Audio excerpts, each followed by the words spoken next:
All right, today we're diving into a really fascinating article by an author named Dina Doll. She puts forward this idea that when it comes to Donald Trump's alleged financial dealings, the whole game has changed. She's claiming we've moved beyond what she calls the grift and into something totally new.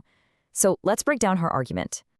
And that quote, that's the actual title of her article. It just cuts right to the chase, doesn't it? It perfectly captures her central claim that the way money is being acquired has fundamentally shifted from what she calls a grift into a whole new category she labels the take. So what's the real difference here? Well, according to the author, a grift needs you to play along. You've got to buy the sneakers, click the link, book the hotel room. The most important part is you have the option to say no. But the take, she argues, is completely different. It allegedly uses your tax dollars directly.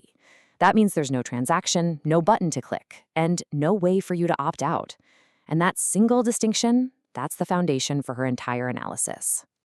To really build her case, the author walks us through a couple of major examples. The very first one she dives into is something called the Board of Peace. And she starts with a massive number.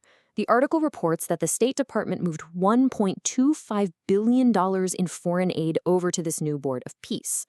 So the obvious next question is, where in the world did that money come from? So here's the breakdown she provides.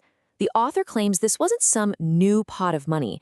It was allegedly pulled from existing funds that Congress had already approved for other things, like international disaster relief and peacekeeping operations.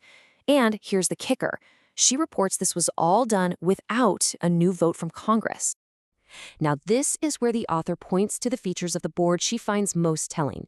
She highlights that Trump is named chairman for life and that the board is apparently set up with no audit requirements and no transparency rules. But the most critical point in her article is this: the claim that he gets to keep the fund even after he leaves office. The author argues this isn't some loophole. She says it's the entire purpose of its design. Okay, let's move on to her second case study and see how it fits into this argument. This one's all about a lawsuit filed against the IRS. And again, we kick off with a just staggering number. Trump filed a $10 billion lawsuit against the U.S. government because a contractor leaked his tax records. But as the author argues, the sheer size of the lawsuit isn't even the most significant part of the story.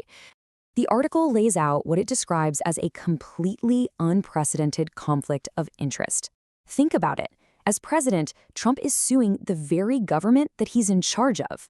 This means the Department of Justice lawyers who are supposed to defend the government, well, they technically work for him. The author's conclusion is that this basically clears the path for a massive payout to himself. And to really drive her point home, the author includes this direct quote, which she attributes to Trump himself: "I'm supposed to work out a settlement with myself." I mean, according to the article, that's the whole conflict of interest, just summed up in a single sentence. So after laying out these two big examples, the article brings everything full circle for its final argument, getting right back to that initial idea of the grift versus the take. And this brings us right back to the author's core idea. She argues that the days of needing a customer, someone to buy a degree from Trump University or purchase an NFT, are over. This new model, she claims, which we see in the Board of Peace and the IRS lawsuit, just skips that transaction altogether. This quote from the author really just sums it all up, doesn't it? The ability for you to say no is what she claims separates the old way from the new. When it comes to your tax dollars, that choice is already gone. You have already paid.